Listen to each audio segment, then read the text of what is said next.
And yes, it's a new week again. If you're new to this channel, welcome to Flax Trading. So here on Flax Trading, we bring you what the market has for us going into a new week. All right. Yeah, so last week was a very sloppy week. All right. Yes, last week was a very sloppy week. We had a slow movement in the market, but all the same, we were able to catch some few pips on the market. So we look forward to see what happens going into a new week. So let's look at from the news calendar what we are to see. So next week, I think next week is going to be a little bit of a dull because Monday no news, Tuesday no news. All right, remember I only focus on the high impact news. If it's not a high impact news, I don't even focus on it at all. So Monday, no high impact news. Tuesday, no high impact news. Wednesday, we have Euro, and that is the French flash sales, 3:15 a.m. That is Eastern Standard Time. Then you have 3:30 a.m. Eastern Standard Time. So you have Germany flash manufacturing PMI. You also have the same Germany flash service PMI. And around 4:30 a.m. Eastern Time, we have the flash manufacturing PMI, GBP flash services PMI, flash services PMI on 9:45 a.m. Eastern Time for the US. And then 2 p.m. Eastern Time, we have FOMC. For this FOMC, I don't really see much, even though it's a high impact news. It doesn't really, this is not a real FOMC. All right, so this is more or less like they are coming to read the meeting minutes of what happened during the FOMC release previously.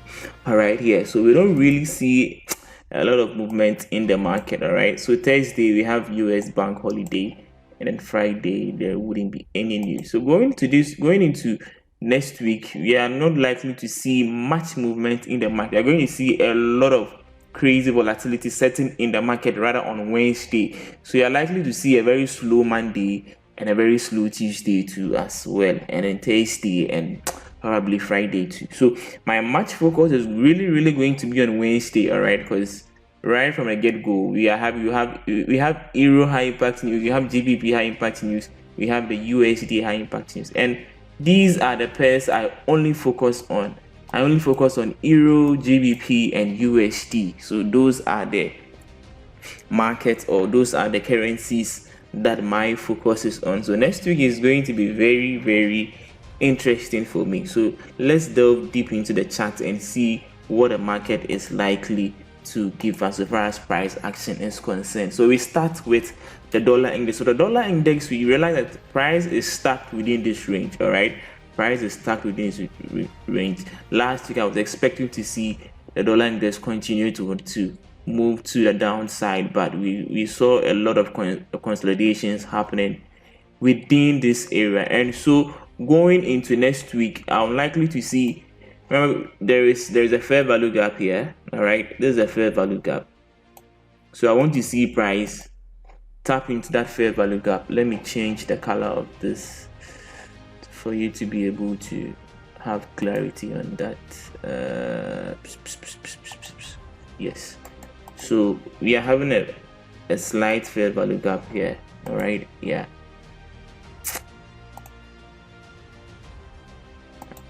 I want to change make it a little bit brighter for you to see. Yeah, just to differentiate this.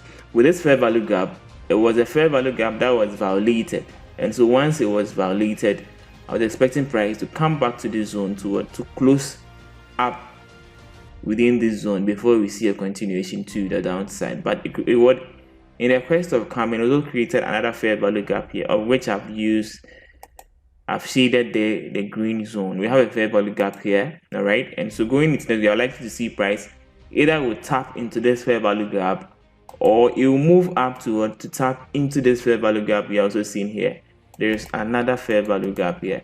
So either we see this happening, either we see price coming into this zone, then we see a move to this side, or we see price move into the zone before we see a continuation to the downside. All right, Yeah, so that is going to be my expectation on the dollar index going into next. I will expect to see price move a little bit up. I'm very sure that we are going to see price. We are likely to see price do this before we see a continuation to the downside. But I'll be very watchful to see how price is going to react on Monday and then Tuesday. Probably on Wednesday we see the real move happening on the market. So that is my expectation on the dollar index going into next week. Let's look at what is happening on Euro USD. Let's look at what is happening Euro USD. So Euro USD at the moment is stuck between Tuesday's high and then Tuesday's low. All right, that is where it is stuck in. But below that, we are seeing a fair value gap, just as we saw a fair value gap on the dollar index. We are seeing a similar thing happening here on Euro USD. We are seeing a fair value gap here, and then another fair value gap here. Yeah, so going into next week, either we tap into this fair value gap, then we see a continuation to the upside to take out Tuesday's high. That is the previous week Tuesday's high, or we see price run into this fair value gap, then we see a move to the upside. And so I'll really focus on taking a trade or start looking for setups once I see this low, that is Tuesday's low or Tuesday's high being cleared. All right, yes, at the moment it's stuck within that range, and I wouldn't be so much interested in taking trades. All right, so even if I'll be very interested in taking trades, I want to see Friday's high. All right, this is the high that was made on Friday. This is Friday's high, and probably this might be what Friday's low. All right, yes. And so even if I'll take a trade, this is what I'll wait to see. I'll wait for a purged in either the buy side liquidity or the sell side liquidity. So that is going to be what I'll be looking out for going into next week on Euro USD. All right, yes, because just as I said, at the moment it's stuck in a range for me. It's really in a range, and so I wouldn't be so much interested in rushing once I don't see a rate in either Friday's high or Friday's low, or better still Tuesday's high and then Tuesday's low. This high you are seeing here and this low here. Once that happens, that is what will really move me to move price to this zone or this zone. So that is going to be my expectation on Euro USD going into next week. Let's look at what is happening on GBPUSD. So for GBPUSD last week Thursday, I took some trades on GBPUSD Thursday and Friday. All right, but Friday's price action was very interesting. Let me quickly take you to Friday's price action, how I took that trade. All right, yeah, so this is it. So prior to New York open, I marked out my Asian range. All right, and so London took out the Asian range high. That was the buy side liquidity. And so once London took out the Asian range high, my target was the Asian range low. That is the sell side liquidity we are seeing here. And so I waited for 8:30, that is time of day, Q zone time, New York Q zone time, took the trade and was targeted with this zone. All right, and just as you can see, price came exactly there to take out the Asian range low. All right, that is the Asian low or the sell side liquidity. So once that was done, I just had to close the trade, which was about, let's see, which gave us about 55 pips. And I mean, that was very cool for me. All right, 55 pips was very cool for me. And so that is how simple I took that trade on Friday. All right, yeah. So if you always follow the other flow of the market, you wouldn't have yourself wanting, or you wouldn't really find things difficult on the market so far as looking for setup is concerned. And so this is how simple I took the trade. Waited for a buy side liquidity to be taken, and I targeted a sell side liquidity. So prior to New York Open, during the New York Open, I just looked at where price is. Price came back into this order block. I took the trade there, targeted that range low, and that was how simple I took the trade on GU. So that is it for GBPUSD. And so going into next week for GBPUSD, at the moment is stuck within what Thursday's high and then Thursday's low. Yes, so I want to see price, or I want to see price taking out liquidity.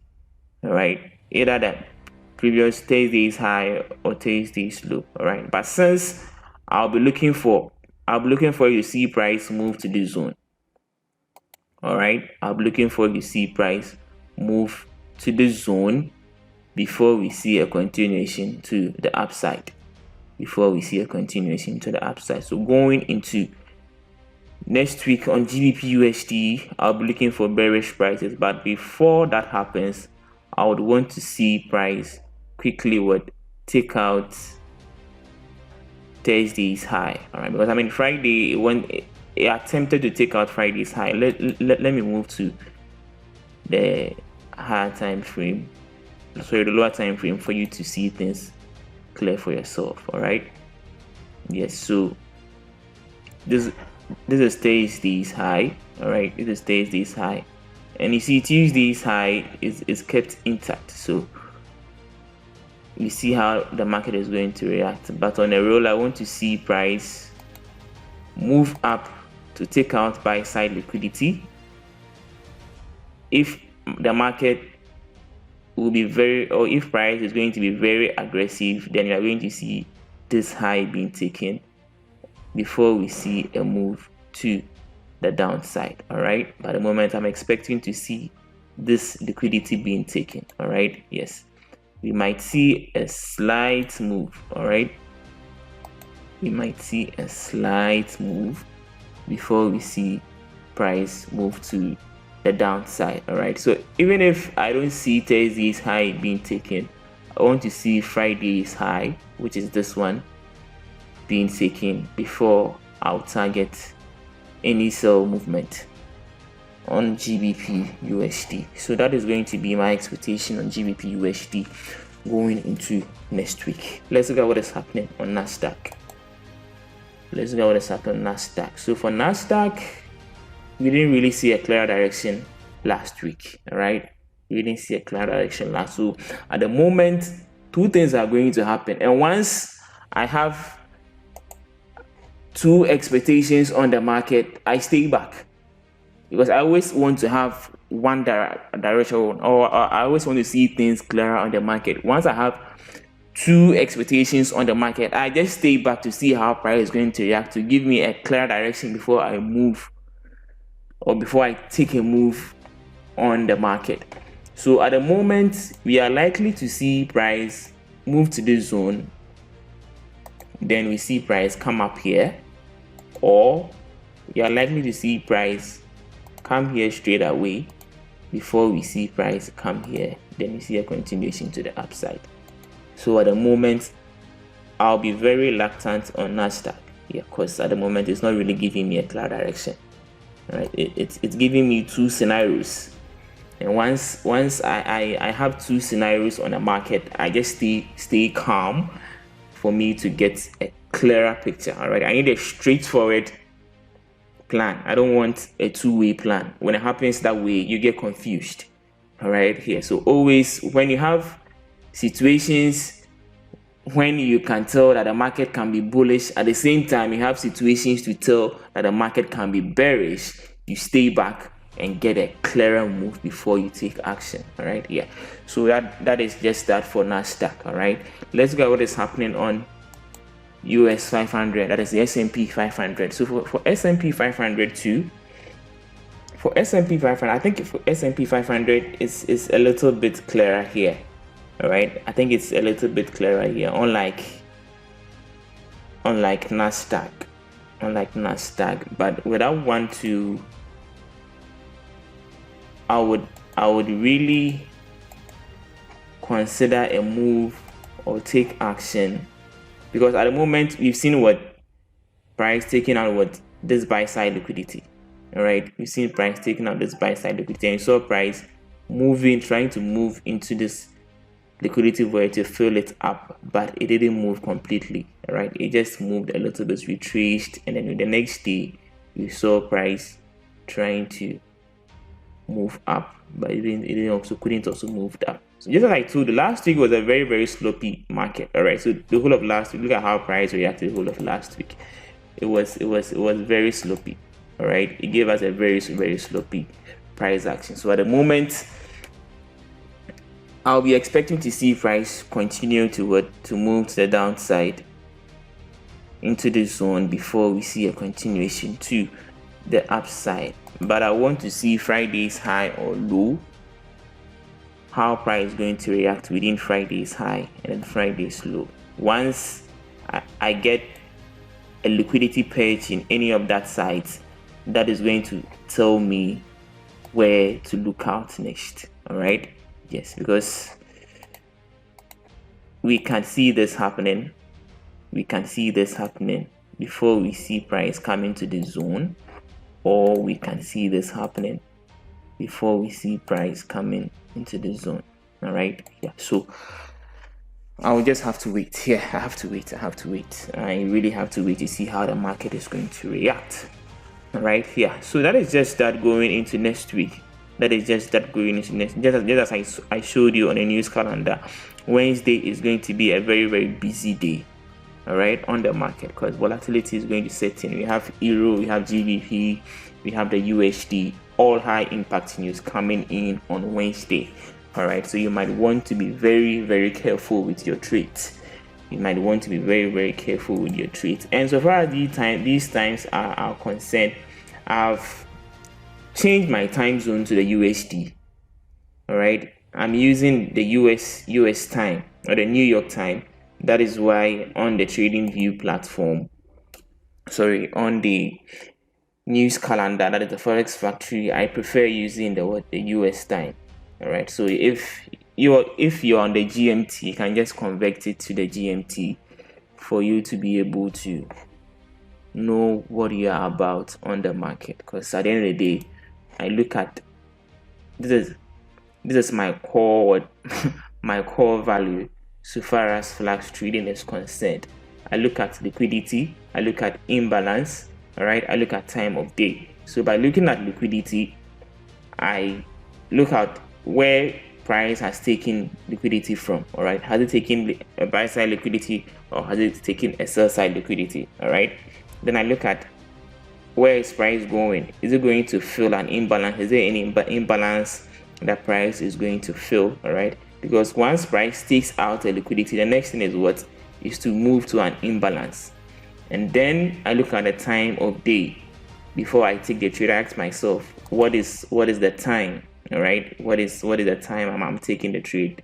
All right, if it is outside the Q zone time, that is a low probability trade for me. All right, yes, that is a low probability. So I always consider liquidity, imbalance, and time of day. So these are the three things that forms my trading plan. All right, these are the three things that form my trading plan. That is why you always see it here. So by seeing it here, it always reminds me that this is your core mandate, or this is your core value so far as your trading plan is concerned. So do not shift aside, all right, or do not go outside your trading plan, and it helps me a lot. So that is just that going into next week. Until I come your way again, I wish you all good luck and good trade. Stay safe.